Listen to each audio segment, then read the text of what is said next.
Evangelho de Mateus, capítulo 12, do verso 22 ao versículo de número 30. Nós vamos fazer a leitura da palavra de Deus nessa noite de hoje.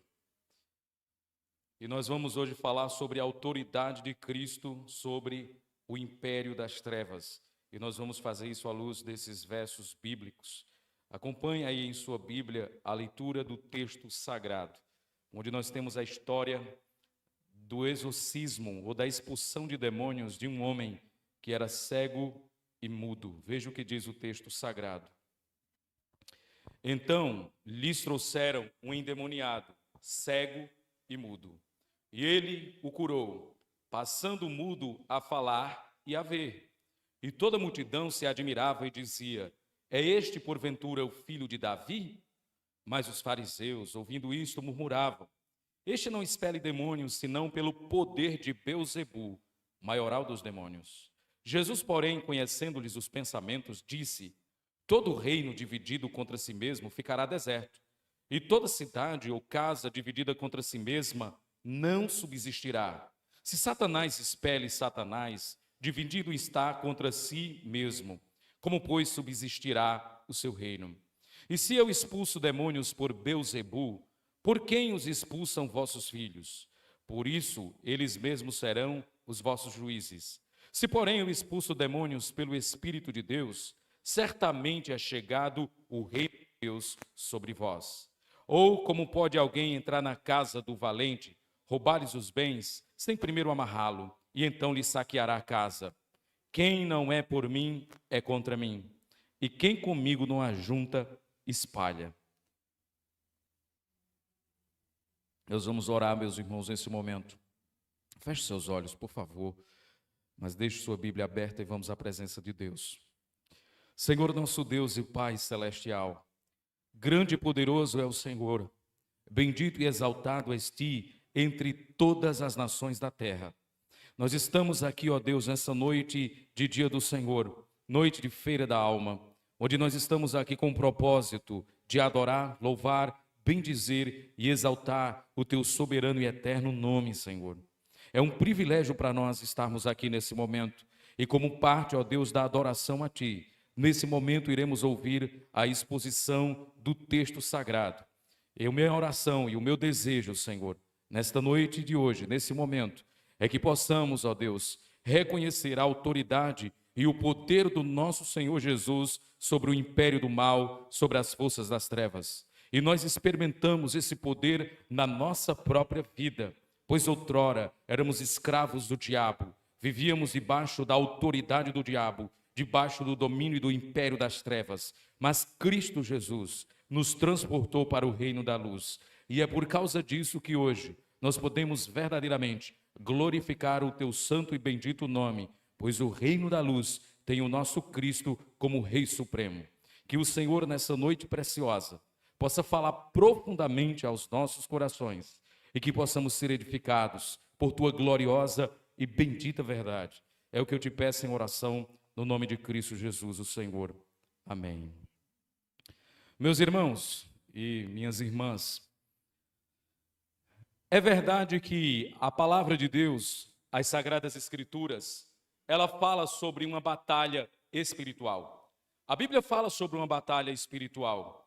Lá na carta de Paulo aos Efésios, no capítulo 6, no verso 10 em diante, vai dizer que nossa luta, a nossa guerra, a nossa batalha não é contra carne e sangue, mas é contra principados e potestades, contra os dominadores desse mundo tenebroso que se encontra nas regiões celestiais. A palavra de Deus também vai dizer, na primeira carta universal do apóstolo Pedro, que o diabo, o nosso adversário, está ao nosso derredor, bramando como um leão, esperando a quem possa tragar. Paulo também vai dizer na sua epístola aos Coríntios que o diabo cegou o entendimento dos incrédulos para que não lhes resplandeça a luz do evangelho da glória do nosso Senhor Jesus. Diante dessas passagens bíblicas e de outras que eu não citei, nós entendemos que de fato nós estamos diante de uma grande batalha de natureza espiritual contra as forças das trevas. Todavia, nós devemos tomar cuidado para não cometermos erros graves que muitos cometeram diante dessa temática bíblica tão importante. O movimento de batalha espiritual moderno que surgiu e devastou muitas igrejas ensinava coisas que não tinham fundamento na palavra de Deus. Talvez aqui nessa noite de hoje, você pode até lembrar e se identificar com coisas que você já ouviu dentro da igreja, diante desse tema tão importante, que é a batalha, que é a guerra espiritual, que é o embate contra as forças das trevas. Um seminário muito importante nos Estados Unidos, que é o Seminário Teológico Fuller, nos Estados Unidos, através de um homem chamado Peter Wagner, desenvolveu toda uma teologia em torno da batalha espiritual. Ele chegou à conclusão de que o que impede as igrejas de crescerem é a ação dos demônios. O que isso significa? Que a igreja, ela deve se engajar em orações de guerra, expulsando e expelindo Satanás de determinadas regiões. Ele desenvolveu aquilo que é chamado de mapeamento espiritual. E a função do mapeamento espiritual é identificar espíritos territoriais. E o que é um espírito territorial? Um espírito territorial é um demônio que coordena e governa uma determinada região, uma determinada cidade e um determinado país. Por exemplo, você percebe um país que é inclinado à idolatria. Ali existe um espírito territorial que precisa ser destronado por meio da oração de guerra da igreja, para que aquele povo possa deixar os ídolos e se voltar para Deus. Em determinados locais, existem cidades que são envolvidas com imoralidade. Então ali tem uma potestade, um demônio, que coordena aquela cidade, levando aqueles homens à prática de imoralidade. Então a igreja faz oração de guerra, destrona aquele demônio, para que as pessoas possam abandonar as práticas promíscuas. O movimento de batalha espiritual, ele também ensina aquilo que é chamado de maldição hereditária, que são males que vai acompanhando a família ao longo das gerações ordinárias. E para que esses males sejam vencidos, as pessoas precisam aprender a fazer oração de guerra. O que é uma oração de guerra? É você lembrar de pactos que foi feitos pelos seus antepassados e você renunciar ao diabo. Esse ensino diz que não basta a fé em Jesus Cristo para libertar do domínio de Satanás. Você precisa também fazer oração de quebra de maldição. E através, irmãos, desse ensino, também se desenvolveu uma teologia onde é defendido que crentes que foram salvos e redimidos por Jesus podem ficar endemoniados. Eu poderia falar mais coisas sobre esse movimento, mas a minha grande questão com respeito a essa teologia deficiente que se desenvolveu em torno desse tema, primeiro, essa teologia deficiente, ela vai defender uma espécie de dualismo, que Deus e Satanás são duas forças paralelas, opostas, mas que são praticamente iguais, aonde Deus está duelando com Satanás ao longo da história, e Deus está levando uma surra muito grande do diabo, mas no fim Deus vai vencer. Essa é uma das implicações desse ensino. Outra implicação desse ensino errôneo é achar que o diabo é um ser autônomo, de que ele age por sua livre e espontânea vontade e Deus não pode fazer absolutamente nada. E diante dessa vertente ou desse pensamento, não custa lembrar o que disse o reformador Martinho Lutero, que o diabo é o diabo de Deus. O que isso significa? Que Satanás está sujeito à autoridade divina. Isso fica claro nas escrituras do livro de Jó, quando Satanás se apresenta diante de Deus e Deus fala: viste o meu servo Jó? E Satanás disse: ele só te serve e é fiel a ti pelos bens que ele possui. E Deus vai lá, toca nele, só não tire-lhes a vida. Ou seja, Satanás é como uma espécie de cachorro raivoso preso na coleira de Deus. Outra questão, meus irmãos, que a gente também precisa se ater é que o atual movimento de batalha espiritual, eles colocam a guerra espiritual como centro do evangelho. E o centro do evangelho não é a guerra espiritual. O centro do evangelho é a justiça de Deus revelada na cruz do Calvário. Então a Bíblia fala sim de uma batalha espiritual. Entretanto, nós precisamos tomar muito cuidado com os excessos que surgem em torno desse assunto. Por que eu introduzi esse sermão com essas palavras? Porque aqui nós vamos tratar de um texto bíblico que vai falar sobre o embate do reino de Deus com o reino das trevas. E veja o que o texto bíblico vai dizer no verso de número 22. Então lhes trouxeram um endemoniado. Irmãos, era muito comum naquela época pessoas serem possuídas por espíritos malignos. E aqui esse espírito maligno que possuiu esse homem, causava nesse homem duas deficiências. A primeira era a cegueira e a segunda era a mudez. Ele era cego e ele era mudo. E essa enfermidade, ela veio sobre esse homem como consequência de um espírito maligno que agia na vida dele. Meus irmãos, queria chamar a sua atenção e falar para nós, primeiro, que nos tempos bíblicos era muito comum algumas enfermidades serem associadas à ação dos demônios na vida das pessoas. Entretanto, a gente precisa tomar cuidado para não achar que todo doente é endemoniado. Isso não é verdade. Nem todo doente é endemoniado, nem todo endemoniado é doente. Mas havia alguma correlação de algumas doenças com a possessão maligna. E isso fica claro porque Jesus expele aquele demônio e aquele homem volta a ver e volta a falar. A partir do momento que aquele demônio é expelido e aquele homem volta a ver e a falar, aquela cegueira e aquela mudez tinha suas raízes ou tinha suas origens na ação dos demônios na vida desse homem. Veja o que diz o verso 22, continuando. E ele o curou, passando o mundo a falar e a ver. Diante daquele milagre extraordinário que aconteceu, houve aqui pelo menos duas reações. A primeira reação foi a reação da multidão. E a segunda reação foi a reação dos religiosos daquela época. A multidão, meus irmãos, ao verem aquele grande milagre, aquele grande feito realizado por Jesus, eles ficaram admirados, ficaram perplexos diante daquilo ali que eles estavam vendo. Um homem endemoniado foi liberto, voltou sua visão e ele começou a falar. E a multidão ali ficou estarrecida diante daquilo ali. E o que a multidão diz diante desse milagre e desse feito extraordinário? Veja o que diz a multidão no verso 23. É este, porventura, o filho de Davi?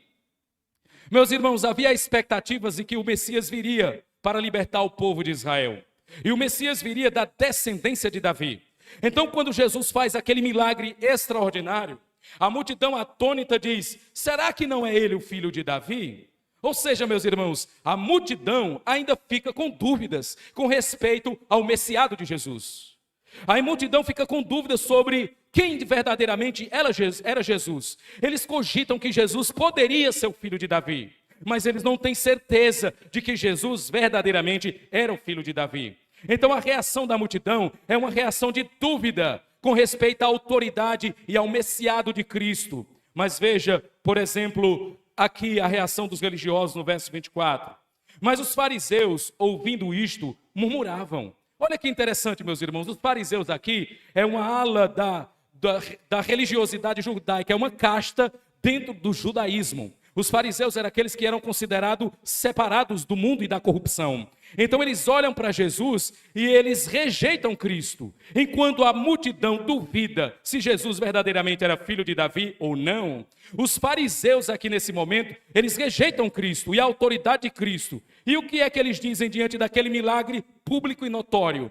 Eles vão dizer que Jesus operou aquele milagre pelo poder de Belzebu, príncipe dos demônios. Belzebu, dentro da tradição judaica, era considerado o príncipe dos demônios. A palavra Belzebu significa o senhor da podridão, o senhor das moscas. Então eles estão dizendo que Jesus expeliu aquele demônio pela autoridade de Satanás. O que isso significa? Que eles estavam rejeitando a autoridade de Cristo.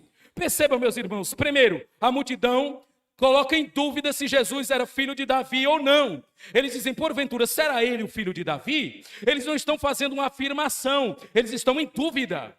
E aqui os religiosos, eles olham para Jesus e dizem, ele está expulsando demônios pelo poder de Belzebu. Duas coisas, meus irmãos, existem em comum nos religiosos e na multidão. Ambos os grupos rejeitaram a Cristo de alguma forma. Percebam, meus irmãos, que a reação da multidão em colocar em dúvida o Messiado de Jesus e a reação dos fariseus em rejeitar Jesus e o milagre, mostra, meus irmãos, que o homem, em seu estado natural, ele é incapaz de reconhecer o senhorio de Jesus Cristo. O homem em seu estado natural, por natureza, o homem rejeita Deus. Por natureza, o homem rejeita Cristo.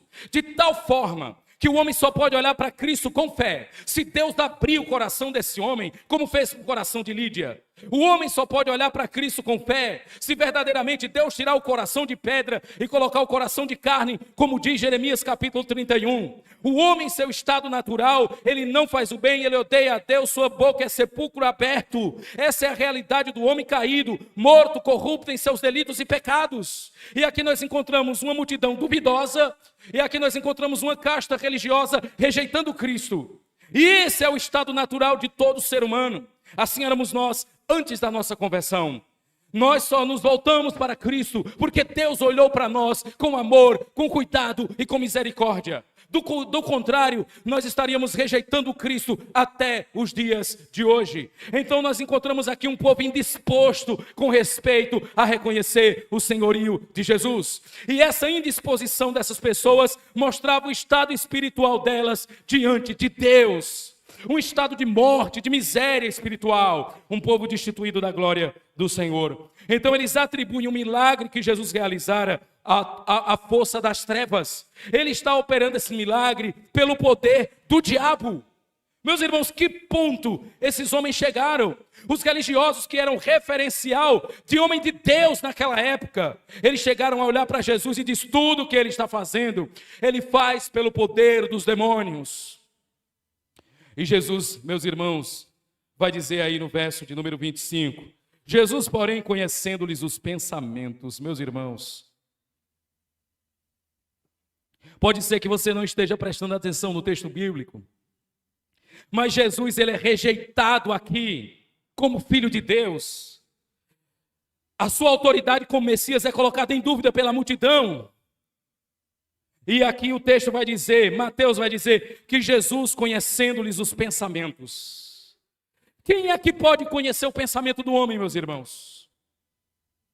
Só Deus pode conhecer. Então, quando Mateus diz que ele conhecia os pensamentos, é mostrando que verdadeiramente ele era o Filho de Deus. Ele era o Deus encarnado, porque o atributo de onisciência é um atributo exclusivo de Deus. Nenhum profeta do Antigo Testamento, nenhum apóstolo do Novo Testamento conhece os pensamentos. Mas ao dizer que Jesus conhecia os pensamentos, está mostrando que ele é Deus. Jesus está dando provas aqui de que ele é o Filho de Deus. A primeira prova é expelir um demônio e curar um homem cego e mudo. A segunda prova que Jesus dá aqui é que ele conhece os pensamentos. Então ele mostra sua onipotência, sua autoridade sobre o império do mal. Mas não só isso. Cristo também aqui nessa passagem, ele mostra que ele é conhecedor do coração do homem. Nós acabamos de cantar nessa noite de hoje um hino que diz: Senhor, tu me sondas e tu me conheces. Tu sabes o meu deitar e o meu levantar, de longe conheces os meus pensamentos. O Salmo 139 é um salmo que mostra a onisciência de Deus. E quando o texto diz que Jesus conhecia os pensamentos, é para mostrar que verdadeiramente Jesus era Deus. E ele vai dizer, e disse, todo reino dividido. Jesus vai citar 3 exemplos aqui, do reino, da cidade e da casa. Ele vai dizer, o reino dividido contra si mesmo não vai subsistir. Uma casa dividida não prevalecerá. O que Jesus está dizendo? Não faz sentido o que vocês estão falando. Como é que Satanás está expulsando Satanás? Como é que o diabo está expulsando o diabo? Será que o diabo está guerreando contra si mesmo? Será que o diabo está em uma espécie de autofagia?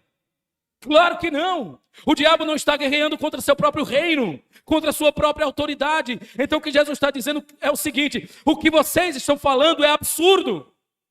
Eles preferiram defender o absurdo do que reconhecer a autoridade divina de Jesus.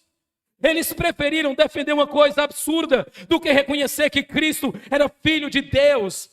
Então o exemplo do reino dividido, o exemplo da cidade dividida, é para Jesus dizer para eles: olha, não faz sentido o que vocês estão falando. Todo reino dividido contra si mesmo ficará deserto, ou seja, será dizimado. Toda cidade ou casa dividida contra si mesmo não subsistirá. O exemplo do reino, da cidade e da casa dividida era para mostrar que não faz sentido isso. E ele disse: Satanás expele Satanás, dividido está a si mesmo, contra si mesmo. Como, pois, subsistirá o seu reino? Primeiro, meus irmãos, Jesus mostra que Satanás tem um reino nesse mundo. Quando ele diz como subsistirá o seu reino, ele está mostrando que o diabo tem um reino nesse mundo. O diabo tem um império nesse mundo. Isso é muito importante. Jesus deixa claro que o diabo tem um domínio nesse mundo. A Bíblia chama o diabo de o príncipe deste mundo. E príncipe deste mundo significa que o diabo tem um sistema nesse mundo ao qual ele governa. Não é que esse mundo pertence ao diabo. A Bíblia diz que o mundo e tudo que nele há pertence a Deus. Mas existe um sistema maligno nesse mundo, ao qual a Bíblia também chama de mundo, que pertence ao diabo. Só que esse sistema de Satanás funciona no mundo como um parasita. Esse sistema não foi criado por Deus. Ele é uma anomalia, é um parasita. E Satanás é quem governa esse sistema maligno. Então esse sistema maligno é chamado por Jesus de reino, de império. E um dia, eu e você, nos encontrávamos debaixo do império de Satanás. A Bíblia vai dizer que ele nos transportou do império das trevas para o reino da luz, por meio do seu Filho, a quem temos a redenção. Antes da nossa conversão, nós éramos escravos de Satanás. Estávamos sobre os seus domínios e sobre sua autoridade. Nós éramos escravos do mundo e do pecado. E o diabo mantinha as rédeas sobre a nossa vida.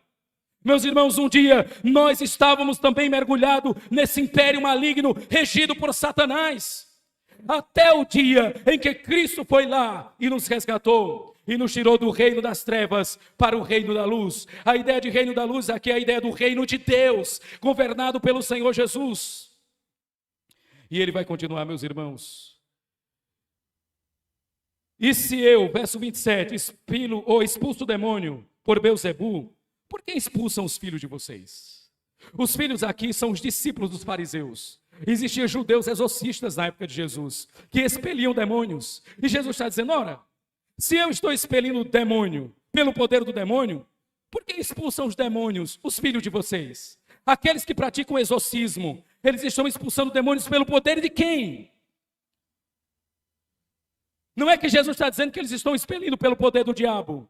Os judeus naquela época expeliam o demônio pela autoridade de Deus. O que Jesus está dizendo é o seguinte: vocês reconhecem que os filhos de vocês expulsam demônios pelo poder de Deus, mas vocês não reconhecem que o Filho de Deus expele demônio pelo poder de Deus. É um absurdo. É um absurdo isso. E ele continua, meus irmãos. Por isso mesmo, os filhos de vocês serão os juízes de vocês. Ou seja, eles testemunharão contra vocês no dia do juízo. Pois o mesmo Deus que está usando esses exorcistas judeus para expelir demônio, está usando o Filho do Homem também para praticar o mesmo ato. E detalhe, esses exorcistas judeus, eles expulsavam demônios pela autoridade de Deus, e Cristo expulsa demônios por sua própria autoridade, porque Ele é Deus. E Ele vai dizer, meus irmãos, se porém eu expulso demônios pelo Espírito de Deus, certamente o reino de Deus é chegado a vós. Jesus está dizendo o seguinte, que a prática do exorcismo era uma evidência de que o reino de Deus estava chegando, ou havia chegado na pessoa de Cristo. Quando Cristo veio a esse mundo, curou pessoas, fez milagres, expulsou demônios, isso era sinal de que o reino de Deus foi inaugurado. Irmãos, nós precisamos lidar com uma tensão dentro da teologia, que é o reino inaugurado, o reino consumado, o reino que está presente e o reino que ainda nós aguardamos, o reino espiritual e o reino físico, o já e o ainda não. No reino de Deus existe essa tensão. O reino de Deus já foi inaugurado por Cristo e o reino de Deus veio devastando o reino das trevas. O reino de Cristo vem ao encontro do reino de Satanás. E sabe o que ele vai dizer, meus irmãos? No verso 29. Ou como pode entrar na casa do valente alguém e roubar-lhes os bens, sem primeiro amarrar o valente, e então saqueará a sua casa. Jesus deixa claro que o reino de Deus veio ao encontro do reino de Satanás. E ele vai falar aqui que existe, meus irmãos, no verso 29, alguém que vai entrar na casa do valente, roubar-lhes os bens. Ele não pode fazer isso senão amarrar o valente. Quem é esse alguém? Dentro dessa história que Jesus está contando. É Cristo. Quem é o valente? O diabo. Onde é a casa? É o reino de Satanás. E quais são os bens do valente? As almas que estavam cativas. Éramos nós. Cristo veio a esse mundo, meus irmãos, e ele amarrou o valente. O livro de Apocalipse, João vai dizer em uma das visões que ele teve, que o diabo foi amarrado e preso por 1000 anos.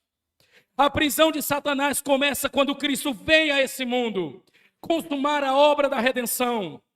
Esse texto aqui, aonde esse homem amarra o valente, é um texto que aponta para Apocalipse. Esse valente aqui é o diabo. Os bens desse valente são as almas que estão cativas. E o que foi que Cristo fez? Ele invadiu a casa do valente. Ele amarrou o valente e ele saqueou os seus bens. O que significa isso? Que Cristo foi nos tirar das mãos de Satanás. O diabo está amarrado. Esse termo aqui, de que esse homem amarrou o valente, não é que Cristo está ensinando que na prática do exorcismo nós devemos usar aquele jargão, está amarrado. Você nunca ouviu dentro de algumas igrejas, pessoas supostamente demoniadas, aí está lá o pregador, está amarrado em nome de Jesus.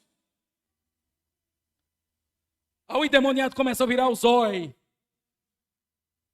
Não, meus irmãos, Cristo não está ensinando um jargão aqui, para você chegar diante de pessoas supostamente demoniadas e dizer está amarrado, como se isso fosse uma palavra mágica para prender Satanás. Não! A ideia de amarrar aqui o valente é que Cristo limitou a atuação do diabo para que ele resgatasse os bens que estavam nas mãos do diabo, e esses bens éramos nós. E nós nos esquecemos disso. Um dia nós estávamos debaixo do império das trevas, na casa de Satanás. Um dia, meus irmãos, nós éramos escravos do diabo. E Cristo invadiu o império das trevas, derrubou a porta da casa de Satanás e nos tirou de lá com mão poderosa. Ele fez isso com nossa vida. Mas antes de fazer isso, ele amarrou o valente. Pastor, e até hoje Satanás está amarrado? Sim! Não precisa você sair aí amarrando o diabo. Ele já foi amarrado há 2000 anos atrás. E as almas estão deixando o império das trevas e indo para o reino da luz, porque o diabo foi limitado em sua atuação. Mas segundo Apocalipse, ele será solto por um pouco de tempo para enganar as nações. Vai haver um dia em que essa amarra que Cristo colocou em Satanás será afrouxada e ele sairá a enganar. Ele terá uma atuação maior. Então esse texto aqui do verso de número 29 aponta justamente para o milênio. Nós já estamos vivendo o milênio de forma espiritual. Cristo é o príncipe da paz. Ele está reinando à destra de Deus Pai. Ele disse aos seus discípulos: a minha paz eu vos dou, mas não dou como o mundo a dá. Então o milênio começou na primeira vinda de Cristo, e ele vai ser consumado na segunda vinda, e nesse período de tempo, o valente foi amarrado. Por isso, meus irmãos, que nós podemos pregar o Evangelho, nós podemos pregar a palavra de Deus e crer que Cristo vai libertar almas das mãos de Satanás. E Cristo vai dizer, no verso de número 30 aqui, e aqui é uma crítica aos religiosos: quem não é por mim, é contra mim. Quem comigo não ajunta, espalha. O que é que Cristo está dizendo? Que no reino de Deus não há espaço para neutralidade. No reino de Deus não há espaço para apatia, para neutralidade. Se você não é com Cristo, você é contra Cristo. Se você não está com o Senhor, você é contra o Senhor. Se você não está do lado de Cristo, você está do lado do diabo. Se você não está no reino da luz, você está no império das trevas. Tem gente que acha que existe uma via média. Irmãos, nesse mundo, nós só temos 2 grupos de pessoas: os que estão em Adão e os que estão em Cristo. Os que estão nas trevas e os que estão na luz. Muitas vezes nós queremos criar uma via média. Meus irmãos, ou você está em Cristo, ou você está no mundo. Existe um jargão que era muito comum na minha igreja de origem, que o pastor dizia o seguinte: existe crente que é chamado crente Raimundo, que é um pé na igreja e outro no mundo. Irmãos, não existe crente Raimundo. Existe crente com o nome de Raimundo, mas não crente Raimundo. Ou você está com os dois pés no reino de Deus, ou você está com os dois pés no mundo. Não tem como você ficar num lugar em outro. Cristo está dizendo, quem não é por mim, contra mim. Não adianta você dizer, pastor, eu não quero seguir a Cristo, mas eu também não tenho raiva de Cristo. Eu não quero seguir o Salvador, mas eu também não tenho raiva do Salvador. Se você não é por Ele, você é contra Ele. A ideia aqui de ajuntar e espalhar é a ideia de ajuntar o trigo e espalhar o trigo. Então, se você não está no reino de Deus, você está contra o reino de Deus. Se você não está com Cristo, você está contra Cristo. Se você não está na luz, você está nas trevas. No mundo só existem dois grandes grupos de pessoas. Ou você está em Adão, ou você está em Cristo. A minha pergunta nessa noite para você é, aonde você está? Algumas considerações, irmãos, para nós nessa noite de hoje. A primeira delas é a seguinte: o coração do homem, em seu estado natural, ele é totalmente indisposto a crer realmente em Cristo. Primeiro, nós temos uma multidão que diz, não é esse o filho de Davi? Eles colocam em dúvida o Messiado de Jesus. Segundo, nós temos os religiosos que rejeitaram Jesus, atribuindo o milagre a Satanás. E terceiro, nós temos os indiferentes, que é aqueles que Jesus diz, quem não é comigo, quem não é por mim, é contra mim. Quem comigo não ajunta, espalha. O que, meus irmãos, essa passagem bíblica mostra para nós é que o homem natural é indisposto a crer em Cristo. Sabe por que o homem é indisposto a crer em Cristo? Por causa daquilo que o pecado fez na nossa vida. O pecado não nos adoeceu. O pecado nos matou. E espiritualmente, nós estávamos apodrecidos. Quando nós olhamos para esse mundo incrédulo, nós precisamos entender que o homem sem Deus é um homem alienado, indisposto e destituído da glória de Deus. Você pode morrer de pregar o evangelho, se Deus não operar o milagre da vida, ele nunca vai crer. É por isso que você fala de Cristo, prega sobre Cristo, e o homem faz ouvido de mercador. Ele não quer compromisso real com Cristo. Ele está indisposto, ele está morto. O homem em seu estado natural é indisposto a quem crê em Cristo. Segundo, meus irmãos, a vinda do reino de Deus destruiu o império das trevas e arruinou o reino de Satanás.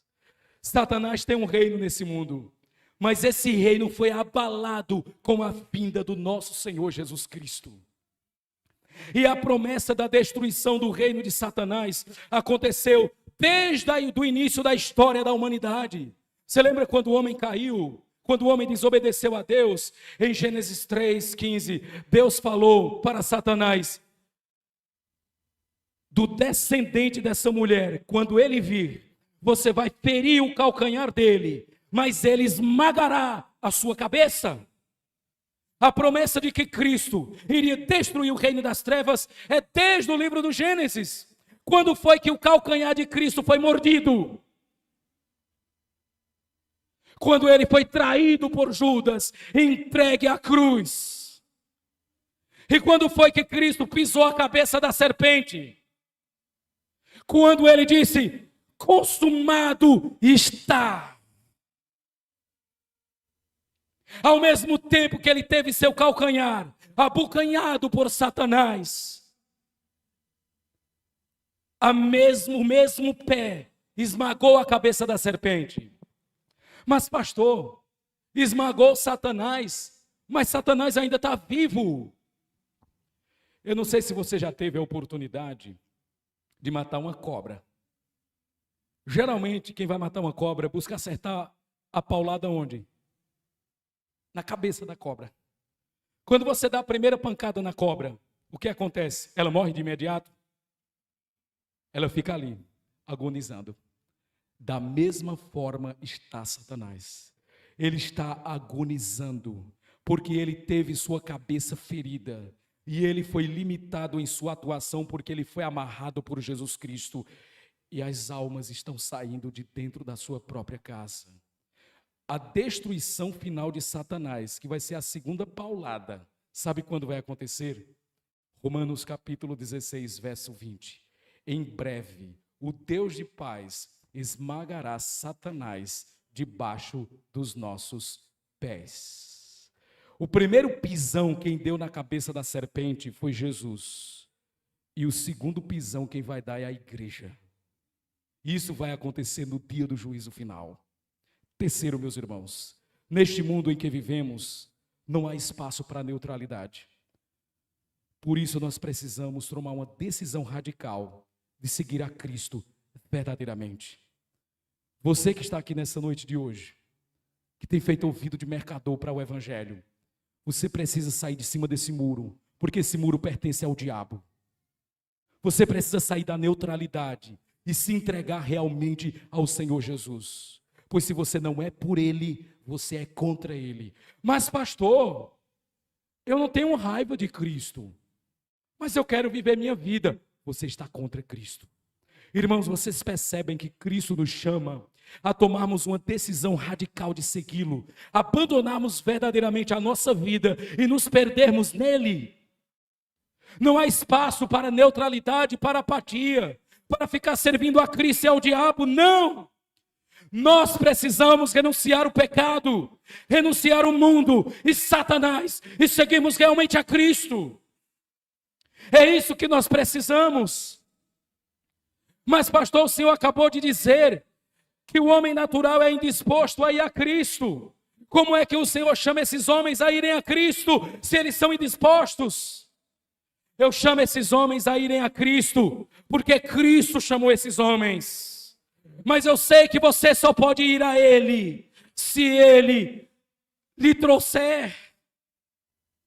Ninguém pode vir a mim se o Pai que me enviou não o trouxer. E aquele que vem a mim, de maneira nenhuma eu lançarei fora.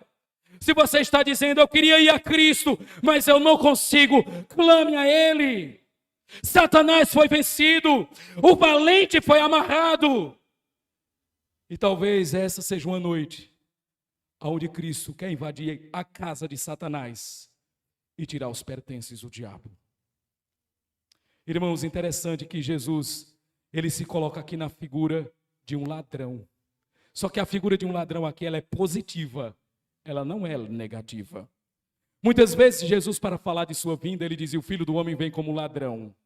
Não é que Cristo é um ladrão, mas está falando que ele vem de uma forma repentina.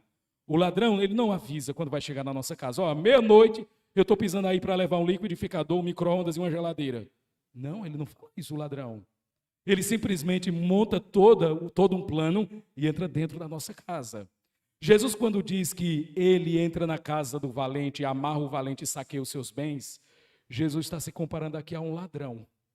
Só que a figura do ladrão aqui, ela não é negativa, ela é positiva. Satanás é o dono da casa, tem as chaves da casa em suas mãos, e os pertences dele estão nas mãos dele, que são as almas. Aí vem Jesus, como ladrão, arromba a porta da casa de Satanás, amarra o diabo no pé da mesa e começa a saquear tudo o que ele tem. Irmãos, nós fomos roubados por Jesus das mãos do diabo, porque em última instância, nós pertencemos a Deus. Eu queria nessa noite de hoje que você pudesse se alegrar com aquilo que Cristo, Ele fez na sua vida. Eu queria que você soubesse de onde Cristo lhe tirou. Se você está consciente de onde Cristo tirou você, do estado em que você se encontrava, do estado em que você estava, você tem todos os motivos para celebrar Cristo com a maior alegria no seu coração. Da mesma forma que Moisés, no livro do Êxodo, libertou o povo da escravidão das mãos de Faraó do Egito e levou o povo à terra prometida, ou trilhou o caminho do deserto com aquele povo até a terra prometida, Cristo fez a mesma coisa. Cristo entrou no palácio de Faraó e ele nos tirou do império do diabo e nos transportou para o reino da luz, até o dia em que nós entraremos também na terra prometida. Houve um êxodo também na sua vida, quando Cristo tirou você das mãos de Satanás. Como era a sua vida na época que você servia ao diabo? Você lembra como era a sua vida? Você pintava e bordava, lembra? Achando que era livre, mas era um prisioneiro e um escravo. Até o dia que Cristo foi ao encontro da sua vida e verdadeiramente Ele libertou. E hoje nós somos escravos de Cristo. Nós saímos da prisão de Satanás e agora estamos na prisão de Cristo. Só que a prisão de Cristo é o suprassumo da liberdade e a prisão de Satanás é o suprassumo da escravidão. Lembre de onde Deus tirou você. Lembre de onde Cristo lhe resgatou. Ele não lhe resgatou de uma vida infeliz e frustrada. Ele lhe tirou do império das trevas. Eu queria convidá-los a ficarem de pé nessa noite de hoje, por favor.